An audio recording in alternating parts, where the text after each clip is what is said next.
Hello, and welcome back to the Egyptian History Podcast, The History of Egypt, Episode 64, Beloved Uncle, in which we meet one of the most important men in Hatshepsut's regime, tutor, builder, and maybe secret lover of the king. These are the life and times of Senenmut. This episode is funded and brought to you by Hisham Abu Al-Atta, Kimberly Griffiths, and Bernard Mukenfus. Thank you so much for your support, folks. Please enjoy the show.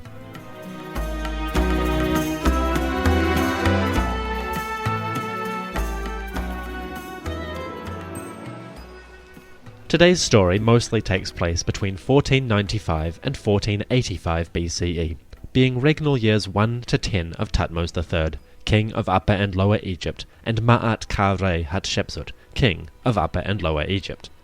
Senenmut's life began before 1495 and ended after 1480, so what you hear today is merely the highlights from his life, the period in which we have the most detail. Our story begins. Senenmut was born around 1515 or 1510 BCE in a town called Iyunu Montu, or Armant. It was about 20 kilometers south of Thebes, out of the way, quiet, and not very important. The same went for Senenmut's family. He was not born into great wealth or power. His family was of minor nobility at best, not noteworthy, not even really in any of the inner circles, so to speak. Our story begins at Iyunu Montu in an unknown house on an unknown day. On this day, a woman named Hatnofret was in labor. As the midwives held her hands, reciting prayers to Hathor, Hatnofret struggled and worked to give birth to the baby boy that was going to become one of the most powerful men in Egypt, if only she knew it. Hatnofret named her new son Senenmut, or Senmut. There's some debate on that issue. His name is quite strange. Sen means brother, Mut means mother, so Senenmut means brother of the mother, or uncle. What an unusual name for a child. Perhaps one day I'll name my daughter Auntie, but that'd be a cause for great teasing. So why on earth would you name a child uncle? Perhaps there was a specific family relation that Hatshepsut was trying to honor, say her actual uncle? Who knows? It's a very weird name, and we don't encounter names like this very often in the Egyptian catalogue. Perhaps Senenmut was unique in his own time for having a name like this. We'll never know, but at the very least, it does set him apart in the record of Egyptian officials. Senenmut had 3 brothers and 2 sisters. His father was Ramosa, a Sab or dignitary, a low-ranking member of the court. His mother was a Nebet Per, or lady of the house. Together, they made a middle-class family, living on the periphery of power and far from the center of authority. Their life would have been comfortable but unremarkable, and it's only in his maturity that we learn more about Senenmut and actually see him appearing in the corridors of power. Biographies of Senenmut are contradictory and argumentative, but I think I was able to boil it down to some solid essentials. For a short time in his teenage years, Senenmut served in the Egyptian army. That was pretty standard, all things considered. The general trend of royal policies for the last 60 years had been build up the army, dominate foreign lands, and focus on the marshal. That meant that young men tended to go into the army for a short time in order to gain valuable experience and notice. If Senenmut was a soldier, he would have been in some kind of officer's role or a logistical capacity. Something with numbers, I'm guessing, because before too long he was out of the army and into the civil service, the bureaucracy. Senenmut's first known job was a position in the royal treasury at Thebes. How he wound up here, we do not know. Either he greased up the right official or made friends with the right person. Either way, suddenly he, a minor noble from a minor town, was working in the corridors of the palace, the halls of the king. Something had gone right. But what did he do in the treasury? Well, at first he was probably an accountant of sorts. He would learn numbers, records, and the mathematics of a scribal education. Things like geometry and figuring out the proper construction methods for monuments. You know, stuff that might come in handy down the line, since bureaucrats tended to move about, and they didn't always count coppers. Senenmut could reasonably look forward to civil service jobs in monument building or in administration. Those were decent prospects, and there'd be moderate wealth, at least enough to support his parents and himself. If he played his cards right, he he would have a comfortable middle-class career ahead of him. But then he met this dame. The sort of dame you don't forget in a hurry. A dame that would change his life forever. One day, Senenmut was in the palace of Thebes, and he met a girl. A nice girl, or at least a smart girl. A princess, actually. A princess who went by the little old name of Hatshepsut. How they met, why, is unknown. But what is known is that Senenmut's life began to change pace rapidly from that day forward. When Hatshepsut and her brother Thutmose II became the new queen and king of Egypt, Senenmut soon found himself promoted. From accountant, he found himself an Emira Sejaut, or overseer of precious things.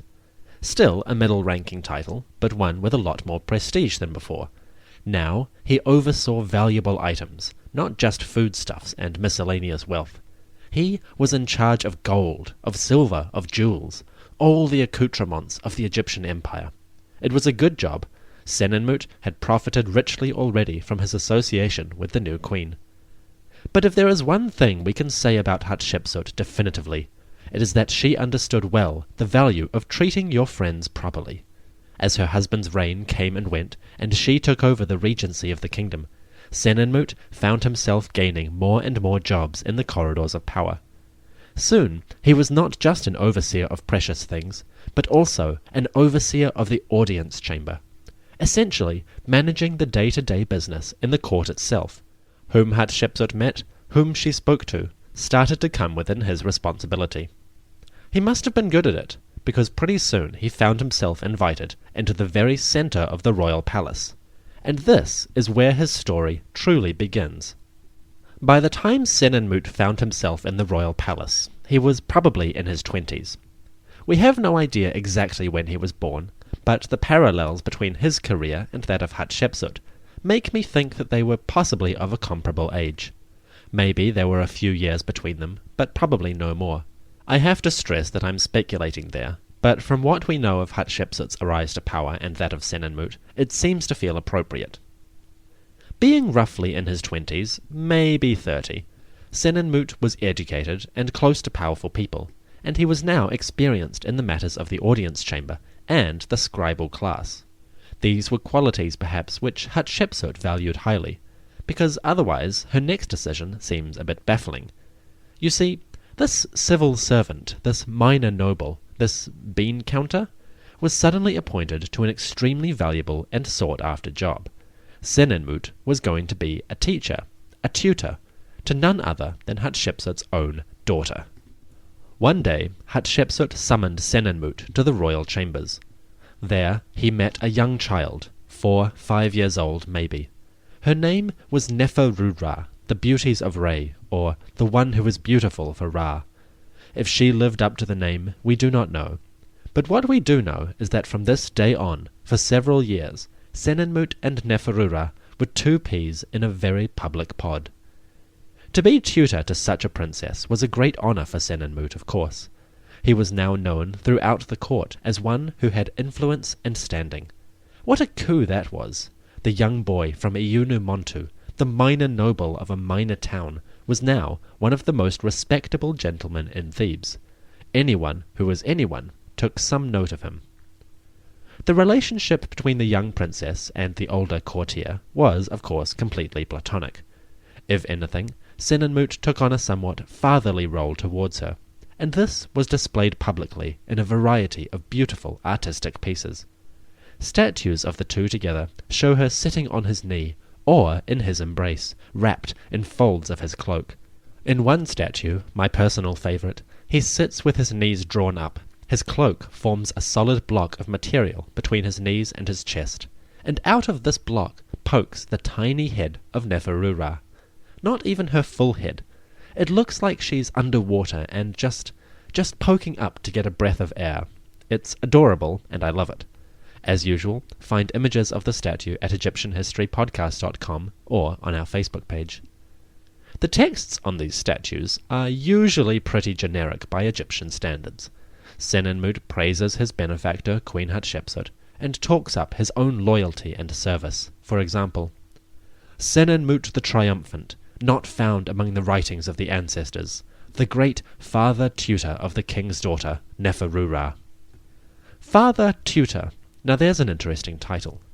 The Egyptian term is Eat Menai, which translates roughly to father wet nurse. It's a term adapted from older titles for, well, wet nurses. If you want to play with puns, as the Egyptians did, it could also be translated as father milk cow, which is clearly excellent. Senenmut, the father milk cow. What a prestigious name. So Father Milk Cow and young beauties of Ra were joined in educational matrimony. The young princess learned to write at her tutor's knee. She learned letters and numbers, and most importantly, religious texts, myths, prayers, stories, and hymns. All of them were to be memorized and recited endlessly, even composed in some cases. Senenmut's job every day was to drill these instructions into her, to hammer home a thorough grounding and expertise in the mysteries of the gods, the stories of the ancestors, and the proper worship of both. Why? Well, we'll get to that. Senenmut was riding high in the first few years of Hatshepsut's regency. As 1 year, and then 2, passed with the queen governing in the name of young Thutmose III, Senenmut and the other courtiers found themselves growing richer, more influential in the court. Then, as Hatshepsut consolidated her authority and began to make careful moves towards a full-on kingship, the members of the civil service and bureaucracy found themselves in very good position to advance. For Senenmut, it sure seemed like there might be no limit to his prospects. You see, being tutor to the Princess Neferu-Ra, while eminently prestigious, was by no means the end of his prospects. Soon after taking charge of Neferu-Ra's education, around year 2 of Thutmose III's reign, the Queen Regent summoned Father Milk Cow to her chambers once more. Hatshepsut desired to consolidate her power, and she had decided that Senenmut would play a role in that process. So, our protagonist was now sent to Elephantine with a company of labourers. Acting as an overseer and perhaps a surveyor, Senenmut was charged with a very special commission. He would be responsible for the quarrying of not 1 but 2 mighty obelisks. Under his supervision, the labourers were to carve out immense obelisks for the adornment of Karnak Temple. Senenmut obeyed, and when he arrived at Elephantine, he ordered the following text to be carved. In the name of the hereditary princess, great in favour and kindness, great in love, the king's daughter of Thutmose I, the great king's wife of Thutmose II, Hatshepsut who liveth, the beloved of Satet, the mistress of Elephantine, the beloved of Khnum, lord of the cataract. Here follows an inscription of honour to the divine consort, the sovereign of the entire 2 lands, by the wearer of the royal seal, companion, great in love, the chief steward, Senenmut. To Elephantine came the hereditary prince, the count, who greatly satisfies the heart of the divine consort, Senenmut, in order to conduct the work of 2 great obelisks for a myriad of years. It took place according to that which was commanded. Everything was done. It took place because of the fame of Her Majesty. Sounds formulaic, sure, and it is, but it has told Egyptologists quite a lot. For example, it can be used to say definitively that Hatshepsut did not take over the kingship before year 2.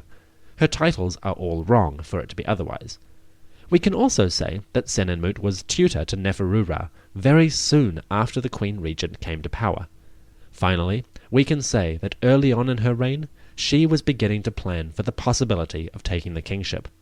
By ordering the construction of such monuments, such royal monuments, she was tantamount to acting in the guise of a king. To have done so on her own authority was clear indication that she had plans to expand her power and rank beyond what they already were. So Senenmut, inadvertently perhaps, though I doubt it, helped kick-start the public movement toward Hatshepsut's full membership. From year 2 onwards, the Father Milk Cow was part of the propaganda program, a part of Hatshepsut's grand plan, and he played his part magnificently. The obelisks at Elephantine were not easy projects, and they took many months to quarry out. For perspective, these obelisks may have stood as high as 30 to 40 metres, about 100 feet high. They're gone now, but what little remains of them at Karnak tells us that Senenmut's work at Aswan played an important part in the grand monumental projects of Hatshepsut. That is something that I'm going to cover next episode, but let me simply say that at Elephantine, Senenmut and his men were doing important work.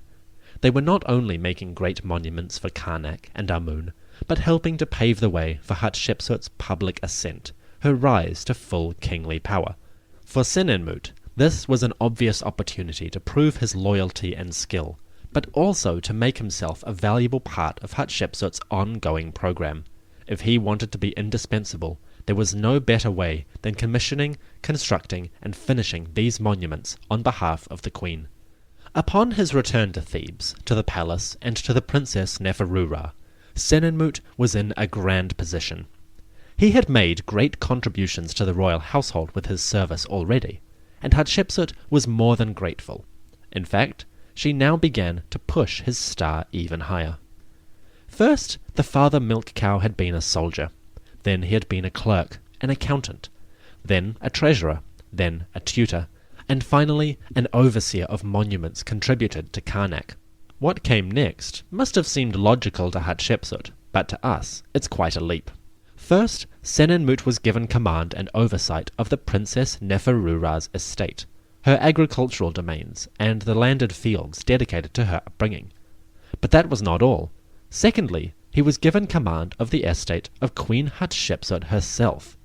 Now this was a commission. In effect, Senenmut became the manager and overseer of nearly all the royal estates. Overseer in abstract, anyway. He probably didn't have to do too much daily work for this. Each estate had its own manager and its own accountants. All Senenmut had to do was oversee the daily news and make sure that goods came to the palace as expected. Still, it was one of the more prestigious titles in the land, and by doing this, Senenmut had become one of the more essential cogs in the Egyptian government. But again, the peak had not yet been reached. Senenmut could and would go higher, once a few political issues had been addressed.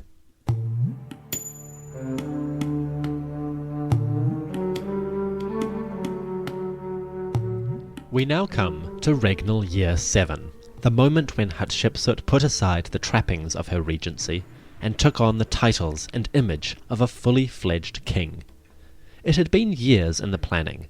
Considerations and cares had been taken, and all kinds of small steps had been made to prepare the road. Well, Senenmut was there pretty much from day one.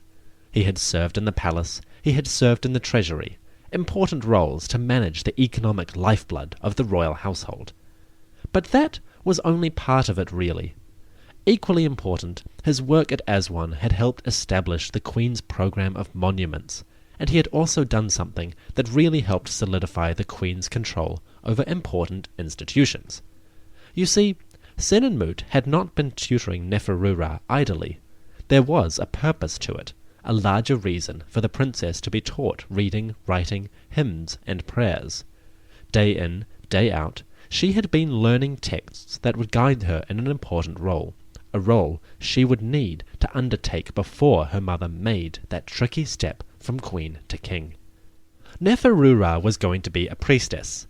No, wait, that doesn't do it justice. Neferura was going to be the priestess, the most important in the land. You see, since her own youth, Hatshepsut had been a priestess known as the god's wife of Amun, essentially the high priestess of Karnak, therefore of Thebes, and therefore of Egypt itself.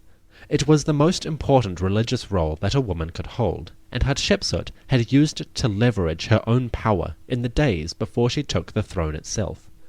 But now that our dear Queen Hatshepsut was looking to become King Hatshepsut, she decided to relinquish that role for good.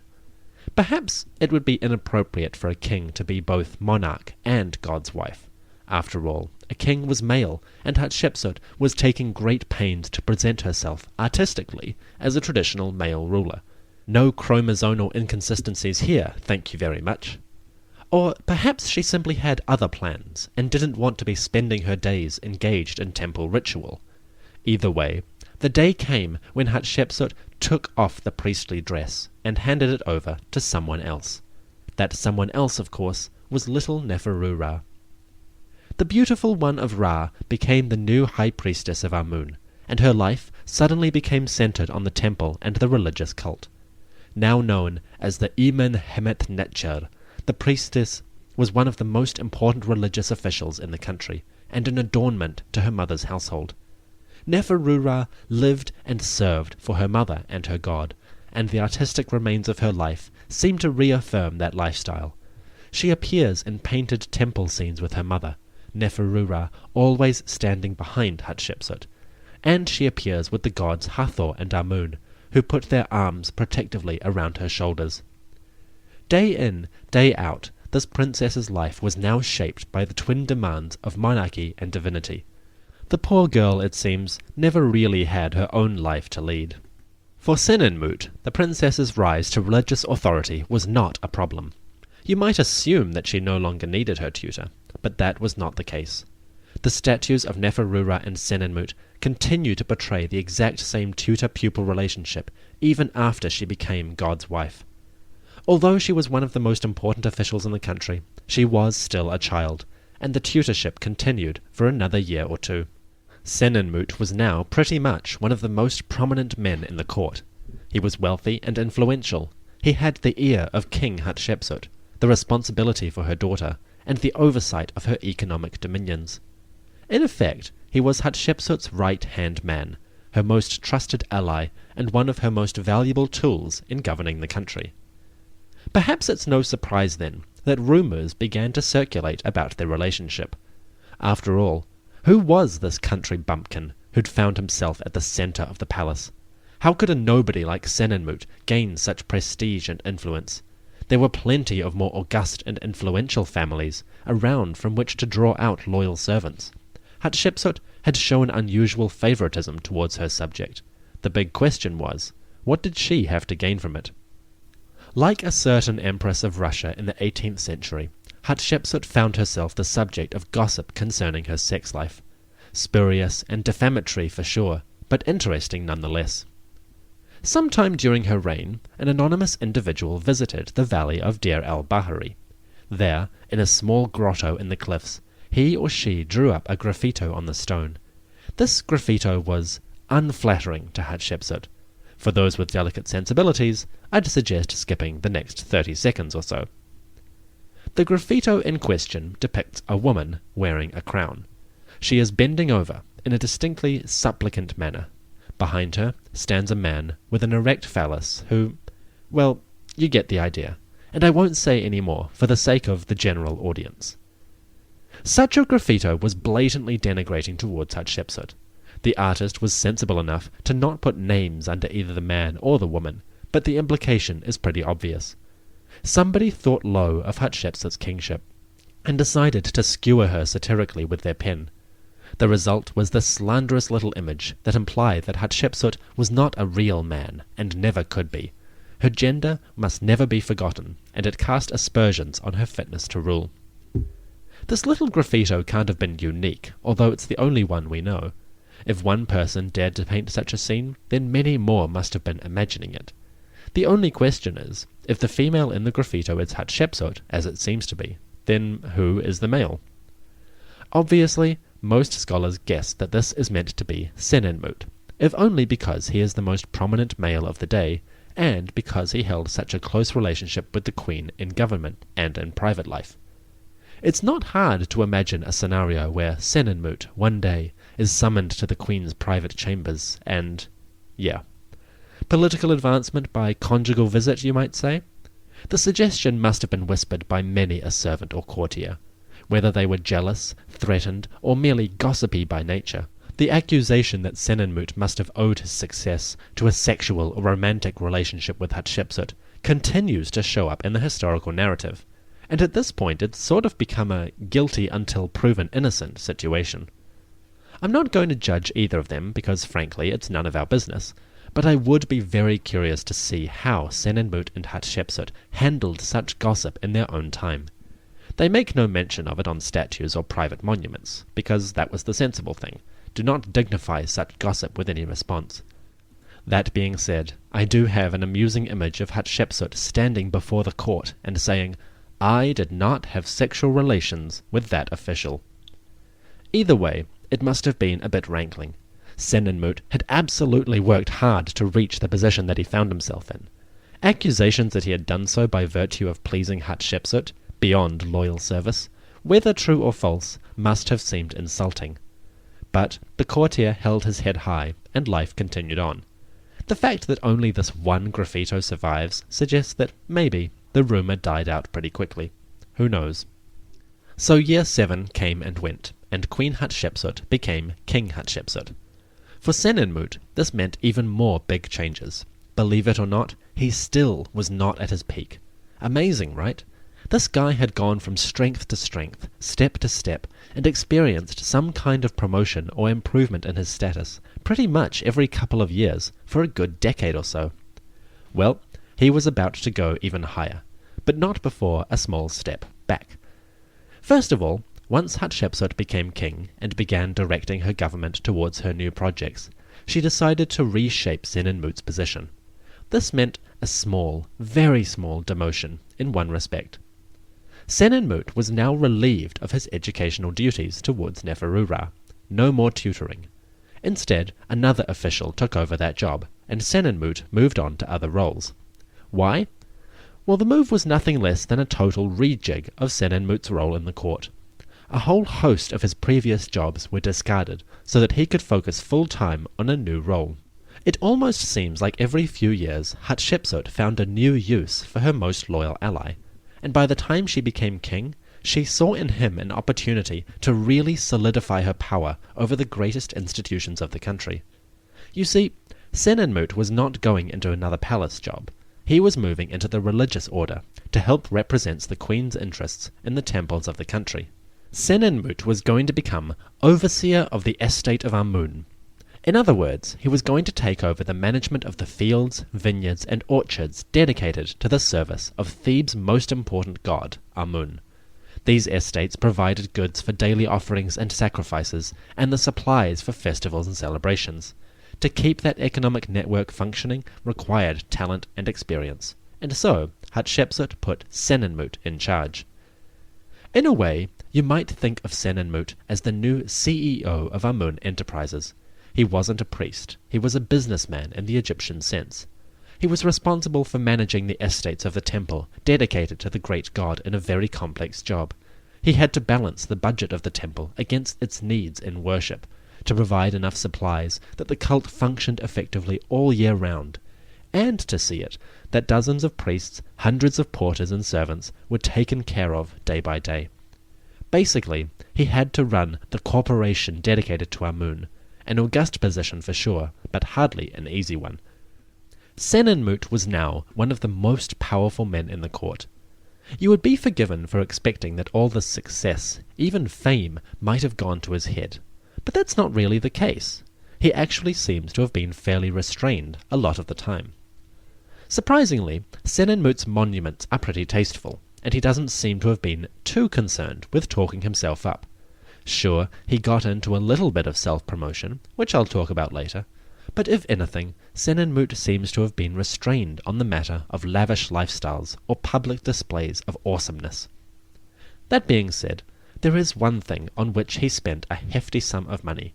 Just one itsy-bitsy little thing, one tiny splurge of his finances. But it wasn't a bad thing. Far from it, it was actually something quite laudable. You see, in year 7, Senenmut's mother died. His father had already passed away some years before, and the elderly Hatnofret now did the same. She went to her grave, having seen her son, little Senenmut, born in Iunumontu, rise from soldier to clerk, chamberlain to tutor, to palace official, to none other than head of the Amun estates. Talk about a child fulfilling their parents' aspirations. Well, Senenmut was a dutiful son, and when his mother died, he arranged for her a respectful and splendid burial. She went to her grave embalmed in linen from Hatshepsut's personal estates, and accompanied by jewels and furniture of high quality.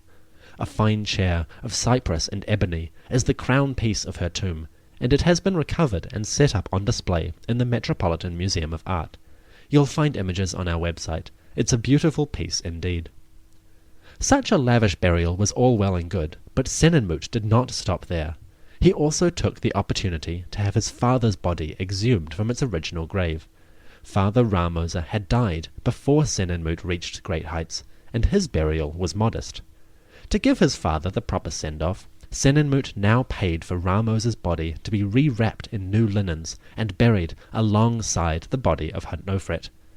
The chapel in which they were entombed was filled with the lovely items arranged by Senenmut, and when the tomb was closed, Senenmut and his siblings could console themselves, knowing that both parents had all they could desire in the hereafter.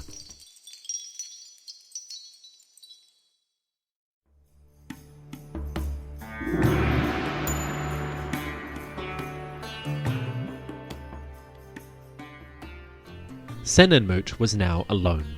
His parents had passed on to the west, and he did not have a wife or concubine that we know of, nor did he have any children. Senenmut seems to have remained a bachelor his entire life. Now that he was all-powerful in the kingdom, who did he have to share this power with? Sadly, no one, and Senenmut would never correct his lack of a family. Perhaps he was too committed to his work, or too devoted to Hatshepsut to create a household of his own. Whatever the reason, Senenmut entered regnal year 9 an ostensible orphan. Sure, he had his brothers and sisters, and I'm sure they were of great comfort, but when it came to return to work, he was all on his own. Regnal year 9 was the start of the peak of Senenmut's career. He was at the top of his administrative game, and he would never attain a position higher than the magnificent overseer of the estate of Amun. How could he? Unless someone made him a legal prince or vizier, he was essentially the most economically influential man in the kingdom. He was so noteworthy, in fact, that he even appears in person on the walls of Hatshepsut's great temple, Djeser Djeseru. He's in the background, and he doesn't do anything, but he is there, and when the queen receives the wealth of Punt, he is found on a pillar as well. Considering most of the people in this temple were either kings or gods, Senenmut was doing very well to be represented here. Serving in the highest echelons of Hatshepsut's government, our protagonist now found himself able to afford luxuries beyond any that most people could afford. The number of statues that survive of Senenmut is staggering. There are dozens of fragments and more than 30 complete examples. It may not sound like that many, but considering that there are kings who survive with as few as 1 or 2, Senenmut was doing pretty damn well for himself. The statues that Senenmut commissioned, with Hatshepsut's permission, usually spoke of him as a loyal servant, a great advisor to the king, and a trusted companion of the court. They speak of his paternal relationship with the Princess Neferura, and remind the public of his service in raising this princess to the rank of God's wife. They tell endlessly of how famed his name was, and how beloved he was among all of Hatshepsut's servants. In the end, they become almost tedious. You start to wonder if you'll ever get a flash of this man's personality. Who was Senenmut really? Can we tell anything about him? Fortunately, yes. Egyptologists are naturally a bit fascinated by this man, and many have devoted good effort to distilling some recognizable personality traits out of his surviving legacy. What they have isn't as much as I'd like, but it's more than many other Egyptians have left.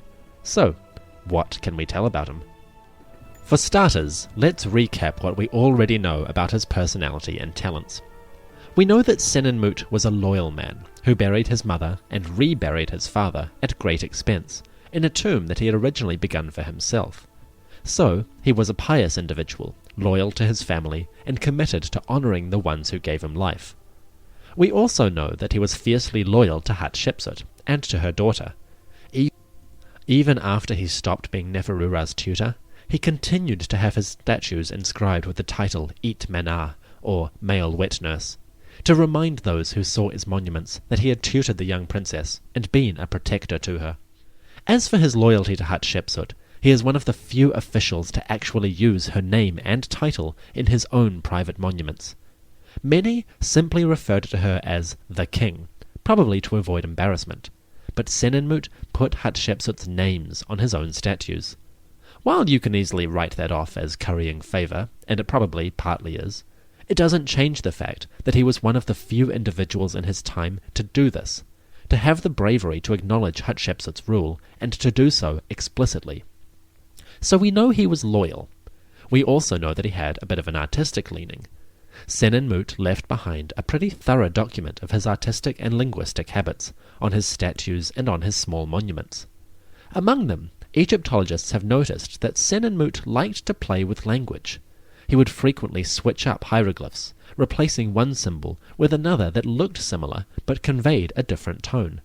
This tells us that he may have been a bit of a linguist, interested in his language and curious to see what he could do with it. A poet? I wouldn't go that far, since he left no poems, but certainly I'd say that Senenmut had a curious mind, and was able to put his education towards some artistic expression. The same is true of his statues. Senenmut left behind him a huge number of images, but also a huge variety. There are seated statues, standing statues, statues where he is engaged in work, statues where he is protecting Neferura, statues where he kneels and makes offerings, statues where he holds emblems of the gods, statues where he protects the cartouche of Hatshepsut, statues where he holds musical instruments, sistrums of Hathor, statues where he... You know what? There's a lot of them. Let's leave it at that.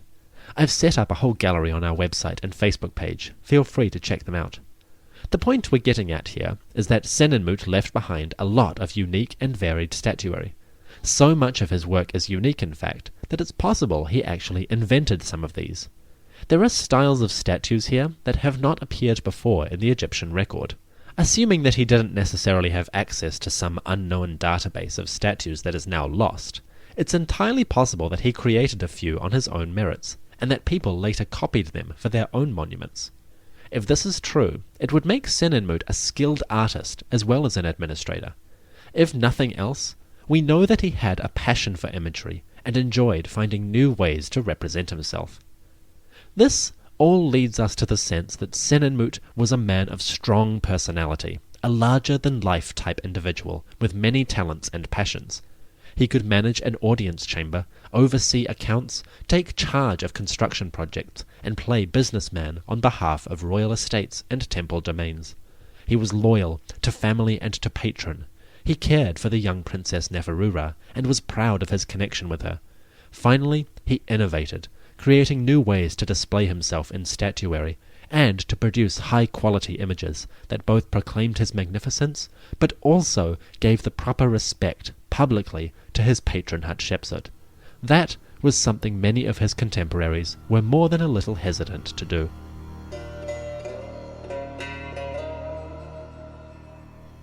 On that note, we're going to leave Senenmut for the time being, because this episode is running long.